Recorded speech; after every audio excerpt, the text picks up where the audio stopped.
2, 3. Back again. One of the things, if you've been following the Kelp It process videos, you know I have been working on using gouache underneath and then putting a layer of clear gesso over the top, and then using oil paints or oil pastels. Sorry about that. So I'm using the oil pastels, and I was using the Arteza metallic gouaches, which are great, but I wanted to experiment more, so I bought a set of Magic Flight 24 color gouache set. And you know, with Grendel mobility, not going to be traveling back and forth in order to get those, so I wanted to make sure, just like my watercolors, put it within this little 26 half pan set. So I thought I'd make a video showing swatching each of them out, putting them together, and that's about it. And also, before I forget about it, I would really like to thank Christopher H.M. Jacques, I don't know, for his Zoya patch shadow play, which I used for the background music during this process video, or just, you know, showing how I swatched these out and put them into the half pans. And yeah, enough rambling. I'll put the link to his shadow play patch in the description. And thank y'all. Love you. Bye. So one of the things I do know when you're swatching out your colors, always try to use the same type of paper, which is why I save every scrap, because you never know what you're going to be able to do with it. Turn them into greeting cards, use them for swatching, etc., etc. Now you'll notice that the Nadine here, the half pans come in loose, so you can put them in yourself.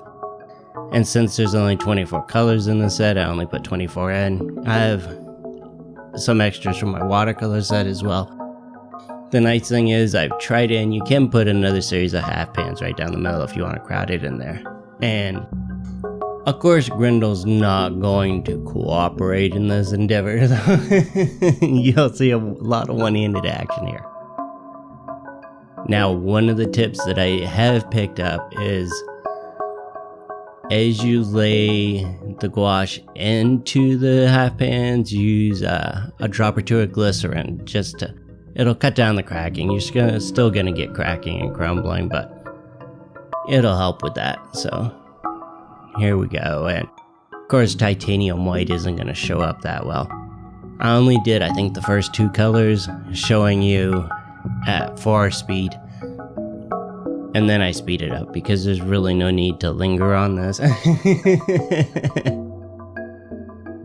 But yeah, there you can see putting in the glycerin, using a bamboo skewer, always useful, not only for all your painting needs, but also for stirring your cocktails. Just remember which side you used.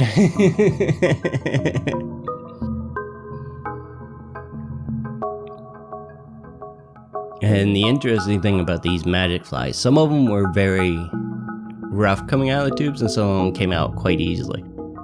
And a side effect of adding in the glycerin was that tended to even that out. I found when mixing it with the bamboo skewer, you're almost better off with a up-down motion, you know, plunging it out instead of trying to stir it around, because you've got the half pans. I mean, if you have 2 functioning hands and don't have a Grendel, yeah, it's probably a lot easier. And just a quick note, the TWSBI Echo that you see there, that's the one that I use for a lot of drawing. I use the Skechers ink in that, and that's the most, that and the Platinum Carbon are the 2 most very waterproof fountain pen colors that I found. So if I'm out sketching or doing pen and ink drawings, that's my go-to pen, and they're cheap. I think they're under 20 bucks, and they're a beautiful pen. I actually have I think 4 or 5 TWSBI Echoes in different nib sizes and ink combinations, yada yada yada.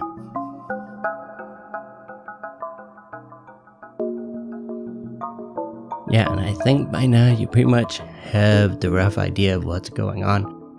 So unless I see something that I really need to address, I'm just gonna let you enjoy his patch, Shadowplay. I mean, I really love that. It's a well-executed patch. He does live streams every Saturday morning of new generative patches that he's created with... He sets up a video camera with the view outside his window of trees, and you know how much I love trees, and just lets the patch he's been working on for the week run. And I mean, they're all really beautiful patches.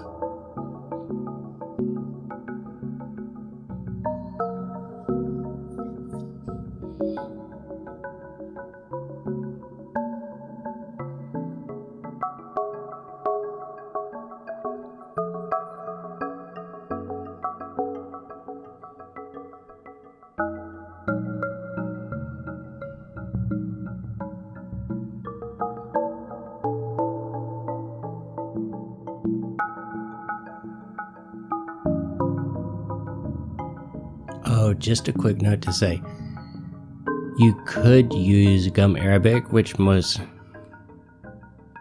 companies use as the binder within gouache, but then it may cut down on the opacity a little bit. You know, for me it doesn't really matter that much, but that's how I stumbled across this suggestion for using glycerin, and glycerin seems to work really well without dialing down the opacity that's in there. But yeah, if you wanted to, you could use gum arabic in this for the same purposes.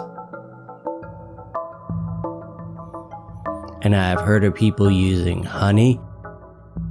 The drawback to honey is it can give your gouache more of a glossy finish, so if you're trying to keep it that gouache matte finish, so that might be a consideration as well. You know, I mean, that's the joy of using cheaper sets. You can experiment around with it a bit. And it's not as if the kelp bed really needs high-end paints.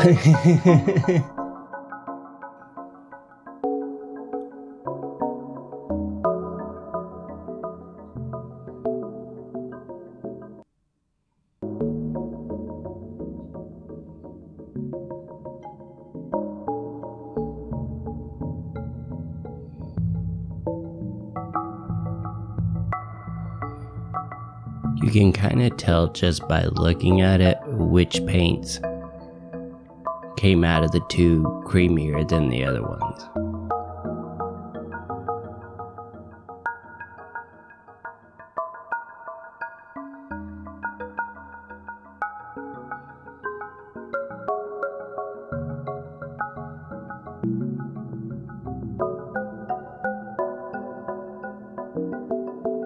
And their Viridian, I really love that color. That's a pretty color.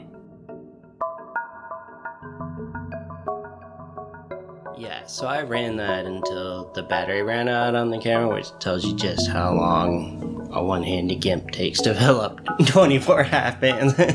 But the only colors you're missing there are sap green, emerald green, and black.